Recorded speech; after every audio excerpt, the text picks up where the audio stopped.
What does one say to an ancient Nephilim ghost? I suppose you start with...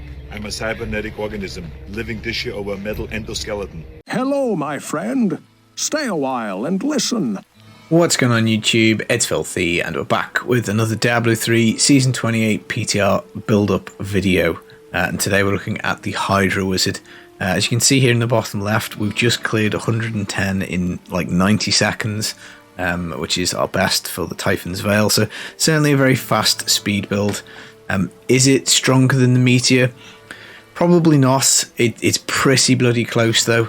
So if you prefer the Hydras, you can certainly play them. And the advantage to this build that I'm going to show you is essentially you get this set for free out of your Hydra. So it's certainly fun, it's certainly powerful, and obviously if you can flatten 110 in 90 seconds, you can certainly take this a hell of a lot higher. And we haven't really perfected every piece. It's not like everything's orged and everything's perfect, but you know, it's in a decent nick. Yes, this is going to be a Hydra guide. Before we do get going though, as always guys, thumbs up brightens my day. Let me know if you're starting Wizard, do you plan on doing it? You've got two really good builds for Wizard next season, and I think the ability to mix it up between Meteor and Hydra offers a lot of flexibility, because I personally get bored playing the same thing over and over again. Right, the Typhon set, which is the starting set, the two-piece, double the duration of Hydras, increase the number of heads on multi-headed Hydras by 2. So that is nice, so the Hydras get more heads and they last longer. You know, decent two-piece as you're going through the game and leveling, just to make the Hydras better. 4-piece damage taken is reduced by 8% for each Hydra head alive, so you can have up to 10 Hydra head alive, so that is 80% damage reduction. That's a lot. That's really tanky, and coupled with some of the things we've put in this build, it is practically indestructible, which is really nice.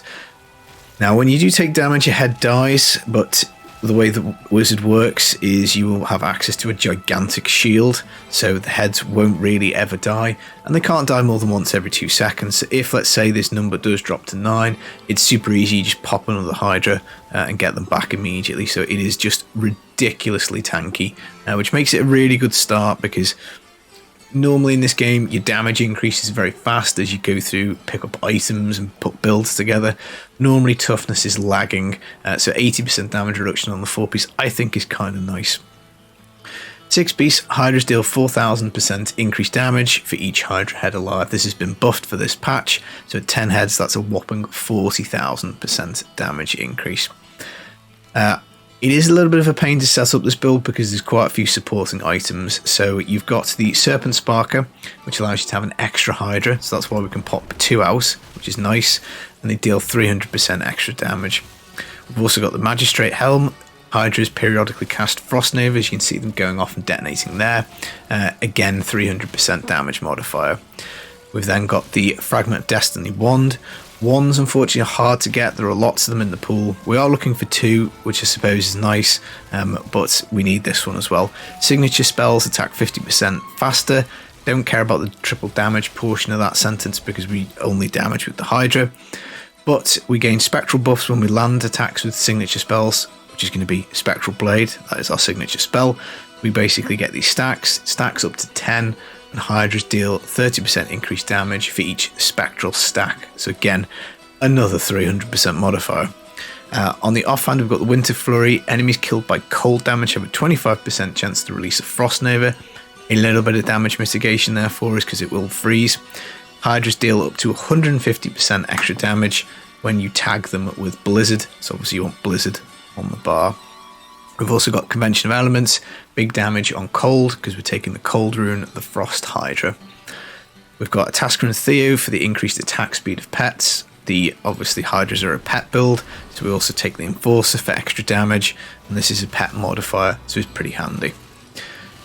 For damage we still also have Squirts. This one's not great, you want cold double crit, but again it's the best that I've found on PTR so far, not getting those cold double crit drops unfortunately. But again, whilst our shield is active, which should be pretty much the entire time, we get double damage. And we are working in the Guardian set because we want the Tasker and Theo and we want the Magistrate, so we know we're locked off with 5 Hydra pieces. So that leaves Belt and Braces free. Complete no-brainer. We'll take the Guardian set. We get double our intelligence, double our vitality. And as you can see, we've actually stacked vitality here in the pants, chest, and in the helm to pump our life pool up to a huge 2.5 million, which gives us a 1.5 million shield as well. We do get some other damage reduction on this. Bane of the Trapped for more damage, and a Bane of the Powerful for more damage. You can run this with Zais if you want to be bothered to teleport away from your Hydras. I like to be up close and personal because I'm too lazy to do that, so I just leave in the Bane of the Powerful.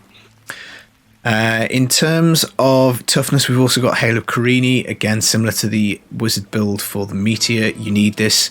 It's not quite as clunky when this drops off because the inherent tankiness of the Typhon set, you don't notice it quite as much, and you do also have the defensive ability of the Hydras freezing things, so it's not quite as up and down with the toughness as the Meteor, so that's certainly a positive. Albeit maybe if in the Meteor we shoved it full of vitality gems and worked on that shield, we might be able to make that tankier. Winter Flurry also rolls with cold damage. You can get Hydra damage on here. You can also get Hydra damage on not your boots but your chest and also your shoulders. So make sure you pick those rolls up if you can. Attack speed on your gloves, max roll if you can. Double crit, and then I think we want damage percent attack speed on your weapon. And I think that's probably it. And then it's just your usual stats: double crit damage if you can get it, double crit damage on your Carini if you can get it, cold and crit chance on braces. And crit chance obviously on your helmet as well.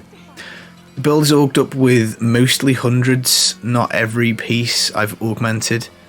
So again, you will have more orgs on season, you'll probably have more paragon by the end of it, and the gem levels, like the Reinforcer's only at 85, so there's another 65 gem levels to go on that, another 20-ish gem levels, 19 gem levels to go on the Bane of the Trapped, and the Powerful doesn't really matter. We probably don't drop this off in the footage in the background. So that is the gear. To start off with, I mean, you're going to have 6-piece Hydras, so you're going to want to get the Magistrate and the Helm, you're going to want to make sure you get your 2 weapons, and then as you do bounties, you'll get your Rogue to make up your bonuses. Roll shards for your Winter Flurry for a bit more damage here. Try and pick up your weapons as quickly as you can, and then after that, provided you've got your Rogue from bounties, you can go straight into the Guardians. And with this Guardians being so powerful early on, this build should have absolutely no problem clearing 110 solo, which is likely to be the biggest roadblock for you, unlocking your Altar of Rites. So again, this was with the full altar, it was with the potions, with the condies. I'd say this build is probably more, not reliant on the condies, but the Meteor one, I don't think the condi pylons made much of a difference. Obviously they help, whereas I think maybe it might be a little bit more problematic for this build, but we'll see where we get to. In terms of the skills, Spectral Blade, Barrier Blades, basically we get a shield, 4% of our life, which, the higher our life, the bigger that shield is. Frost Hydra, which is basically the cold rune, we've just gone for this. Damage, basically, good coverage. Storm Armor, Power of the Storm. Rune on here, I think you can swap. We've just put this so that we're never really at arcane power problems. You could go to Scramble just to make yourself a little zippier. I think that's not a bad shout. That would make you a little faster. That's personal preference. Black Hole, Absolute Zero, because it's a cold spell that we're using with Hydra. We can get up to 30%. Well, I don't know if it's limited to 10 stacks. However many enemies you can tag with Black Hole, multiply that number by 3%, Absolute Zero, and they take a bit of extra damage. What else have we got? Teleport, Safe Passage, 25% damage reduction after we teleport. Again, personal preference. You can do Wormhole if you want. That'll give you a second teleport within a 1 second time frame. And a 3 second additional time frame, 1 extra teleport. Probably wouldn't go for any of the others. And then Blizzard Apocalypse, this just has the biggest area of effect to make tagging with the Hydras easier. Passives wise, Arcane Dynamo, this is a bit of a funny mechanic. After you build up 5 Arcane Dynamo stacks with your Spectral Blade, you will then do 60% increased damage with your Hydra. In the background footage, I'm not really paying much attention to this. If you wanted to min-max the build and go higher with it, you probably would be a little bit more careful with wanting to make sure you got this stacked up when casting Hydras. Galvanizing Wood gives us this massive shield at 60% of our life, which is why it's so absolutely huge. Audacity for the close range damage within 30% within 15 yards. And then I've gone for Glass Cannon, increased damage by 15% because we're so tanky we can easily absorb this 10% armor and resistance. Another option would be Elemental Exposure, but you would have to make sure you're tagging with Fire, Arcane and Cold to get the same 15% out of it. It wouldn't come with the downside though. You might also get another 5% from Lightning, so potentially it's a little bit more damage, but you do have to make sure that you're actually getting all your attacks off. Again, being lazy, I've just gone for Glass Cannon. You could also do Power Hungry. Again, you'd have to teleport away, and you could maybe work in the Zai Stone of Vengeance instead of the Bane of the Powerful for that. Try and create a bit more of it, again, an active playstyle. Right, so in terms of playing it, it's quite easy, it's quite brain dead. You can just mash buttons and you'd be largely speaking fine. The only thing you can do is if you overspam Blizzard, you will use a lot of arcane power. But aside from that, you just pull up your Hydras on enemies and you're basically hitting with Spectral Blade to keep your shield up, keep your Hydra stacks from the Fragment of Destiny up, and then every so often you'll be at your 5 Arcane Dynamo stacks, and then your next Hydra will do well. If you want to be playing this as efficiently as possible, you're looking for big groups of mobs to try and tag with Black Hole Absolute Zero. That gives you a big damage boost. You're dropping your Blizzard on them, you're making sure you've got your Spectral Blade charged up for the Dynamo stacks, then you're casting your Hydras. And there's whether you want to be at range for Zais and all those types of things. But honestly, if you just want to kind of, blunt force trauma your way through a rift, you absolutely can do. 110 in 90 seconds, 2 minutes, 3 minutes. Personally, I find the Meteor easier to play because that requires very little brain power. We're only teleporting and holding down right click, so that's easier, I think. We also know that for this particular build we're using all the modifiers we can, so we are taking Fragment of Destiny and the Serpent Sparker, whereas for the Meteor speed guide we did the other day, we only had one of the modifiers. We hadn't worked Smoldering Core in, so I know that we can boost up that Meteor speed clear by several rift levels. It just means it's going to be a little bit slower.